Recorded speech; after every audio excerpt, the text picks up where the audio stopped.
В эфире новости. Студия Анастасия Кобызева. Здравствуйте. Вот главные темы. Напряженная обстановка с лесными пожарами сложилась у села Кулун-Елбют, а в населенных пунктах Среднеколымского района, наоборот, ситуация стабилизировалась. Еще 54 человека заболели COVID-19 в Якутии, когда в стране начнется массовая вакцинация от коронавируса.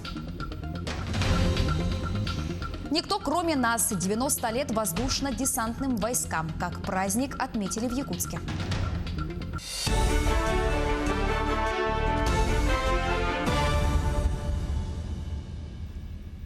Напряженная обстановка с лесными пожарами сложилась у села Кулун-Елбют Момского района.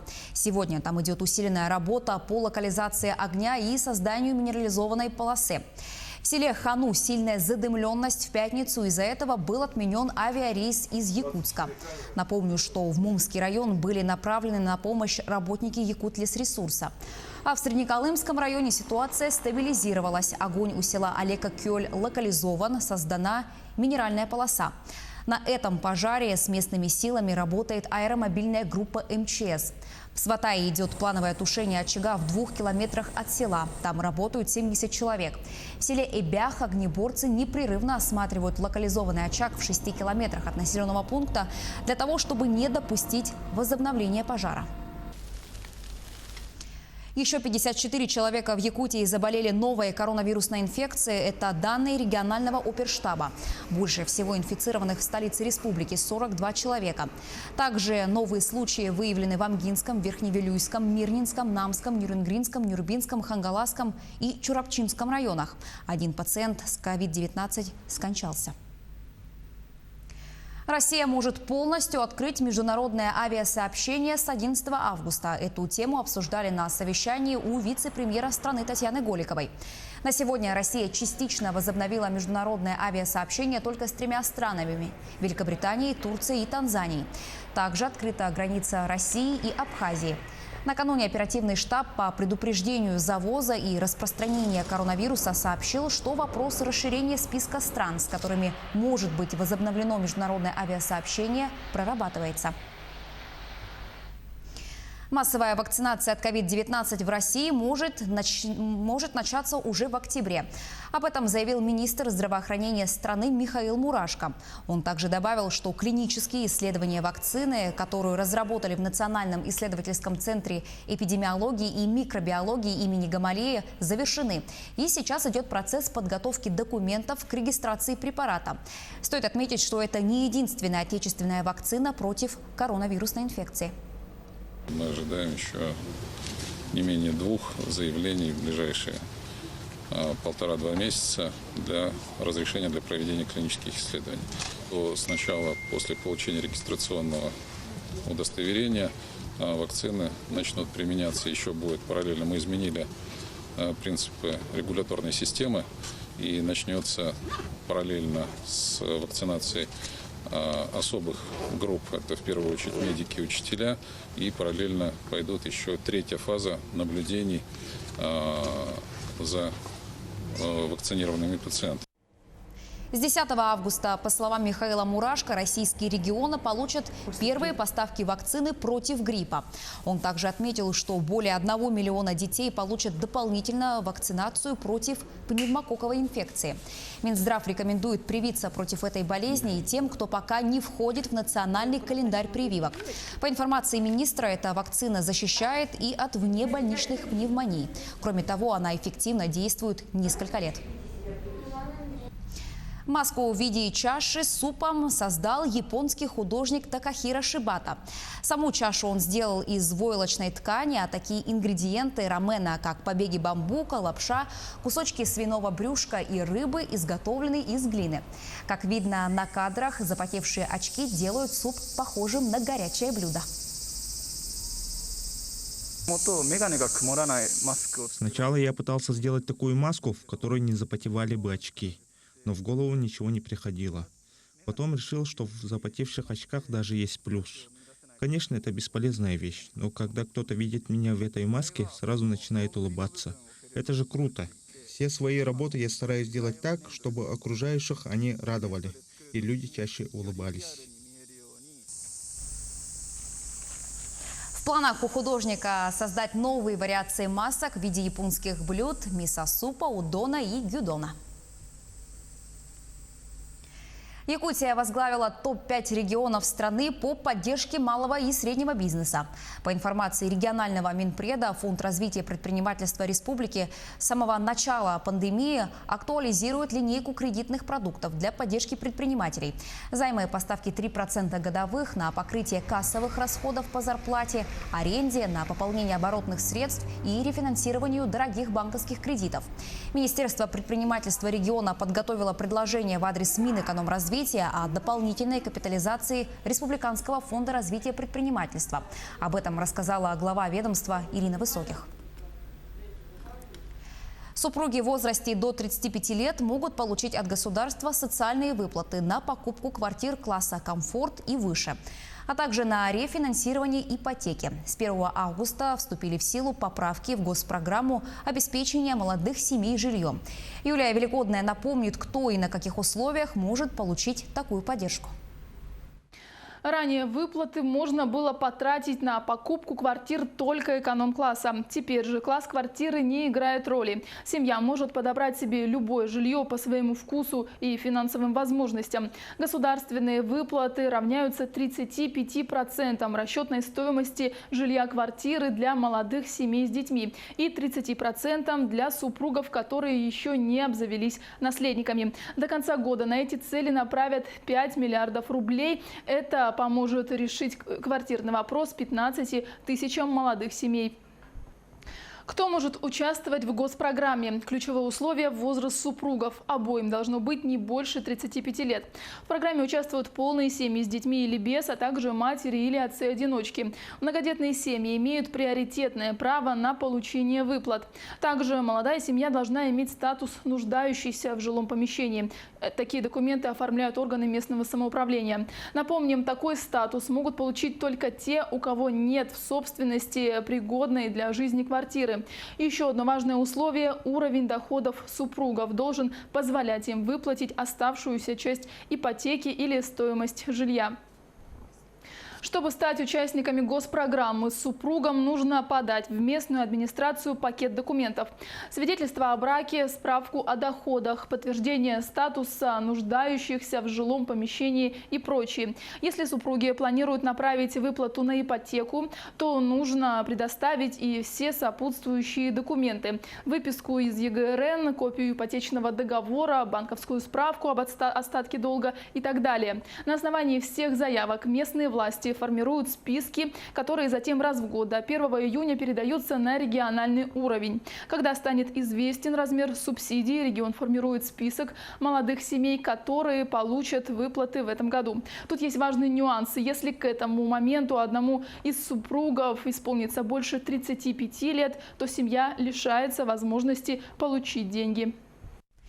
30 миллионов рублей получат 4 библиотеки Якутии в 2021 году. Деньги поступят из федерального бюджета в рамках национального проекта «Культура». В библиотеках республики будет произведен современный ремонт, поступит новая техника, мебель и книги. Средства на полную перезагрузку библиотеки выиграли в ходе конкурса среди 82 регионов.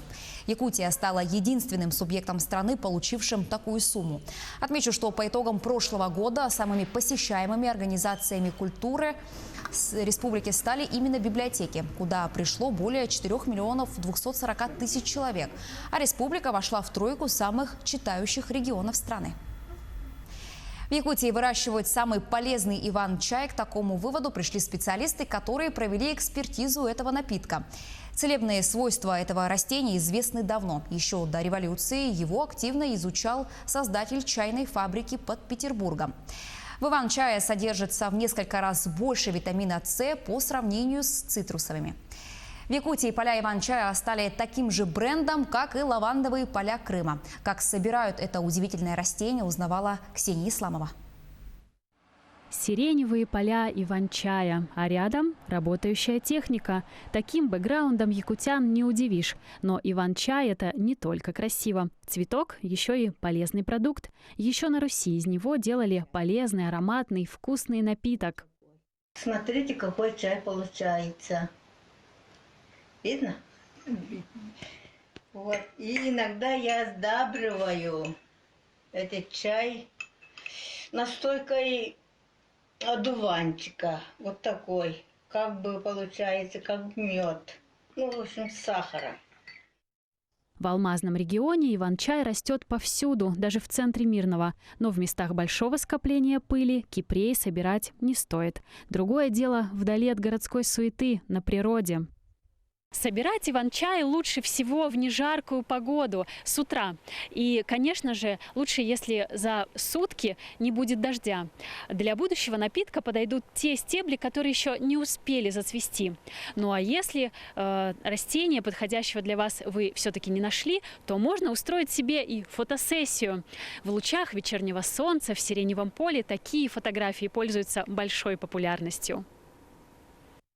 Фотограф Эдуард Ковальчук – настоящий фанат и травяного напитка, и съемок в цветах розовато-лилового цвета. За лето в полях проводит минимум 10 таких фотосессий. Цветы и моделей снимает и в пределах Мирного, и за городом. Рассказывать об иван-чае может часами, не отвлекаясь от съемок.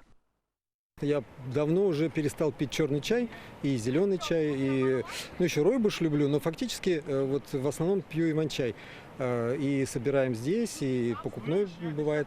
Вот. Его в середине лета собирается, то есть частично листочки и частично цветочки, даже отдельно собирается. Можно еще корень, но с этим сложнее. Вот. Поэтому, если его приготовить правильно, то есть это как черный чай, это прям бесподобный напиток, и я прям всем рекомендую.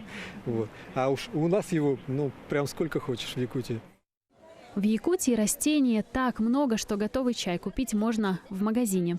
Несколько лет назад засушенный кипрей стали выпускать в промышленных масштабах, называя его самым северным чаем. И даже прошли переговоры об экспорте такого продукта в Японию. У нас очень короткое лето, у нас очень холодная зима, и вот за счет этого короткого лета наша трава, она очень богата микроэлементами, она у нас очень полезная. Иван-чай полезен для многих, но, как и у любого продукта, у него есть противопоказания. Напиток этот не рекомендуется детям до 3 лет, а также людям с гипертонией. И если познакомиться с иван-чаем только предстоит, пейте его маленькими порциями. Мало ли чего. Ксения Исламова, Кирилл Шолохов, телеканал «Алмазный край». День воздушно-десантных войск сегодня отмечают в России. Крылатая пехота – уникальный род войск, который целиком носит почетное звание гвардейского. Самый мобильный, технически оснащенный и, конечно, престижный. За девизом десантников «Никто, кроме нас» глубокие традиции. Ровно 90 лет назад на учениях под Воронежем были выброшены 12 парашютистов. Первое десантное подразделение. В наше время ВДВ – это десятки тысяч солдат и офицеров. Сегодня в Якутске десантники возложили цветы к памятнику участникам боевых действий. Это наиболее подготовленные войска. И, естественно, десантники – это не только физическая подготовка, но и в первую очередь это десантный дух. Конечно же, в этот праздник мы будем вспоминать ребят погибших, которых с нами нету. Конечно же, мы будем поздравлять всех, кто жив, желать здоровья. Также в день 90-летия ВДВ на площадке автодрома ДОСААФ прошли показательные тренировочные сборы. Как это было, подробности у Агафьи Гоголевой. В этот знаменательный день для десантников подготовили показательные тренировочные сборы, чтобы участники смогли вспомнить, как они служили в рядах российской армии. Это укладка парашюта, сборка и разборка автомата, стрельба из пневматического оружия. Дедушки 30 лет назад служили, уже парашюты примерили, довольной жизнью. В целом ДОСААФ развивает. Это то же самое, тут люди пришли с детьми. ДОСААФ занимается именно военно-патриотическим направлением. И вот дети, смотря на своих дедушек, отцов, как раз что-то у них в сердцах останется в головах. То есть пойдут защищать нашу родину когда-нибудь. Парашют – главный атрибут десантника. Парашютист должен уметь не только прыгать и укладывать свой атрибут, но и обладать математическим складом ума, быть ответственным за свои действия. Небо затягивает. Даже после увольнения в запас я узнал, что в ДОСААФе выполняются прыжки, и записался в спортсмены. Прыгаем. Просто ощущения незабываемые. Воздушно-десантные войска – элита вооруженных сил. Большинство мальчишек желают поступить служить именно сюда. Романтика, сложность и ответственность службы дают основания для гордости. Идите служить в ВДВ, там круто, попрыгаете, постреляете. Мне, в принципе, за год понравилось. Успел пострелять со всего буквально. Дальнейшие планы – я хочу пойти в органы. Надеюсь, возьмут. Ни одно боевое братство не знает такой сплоченности своих рядов, поэтому служившие в ВДВ ощущают себя одной большой семьей. Агафья Гоголева, Григорий Николаев, Якутск.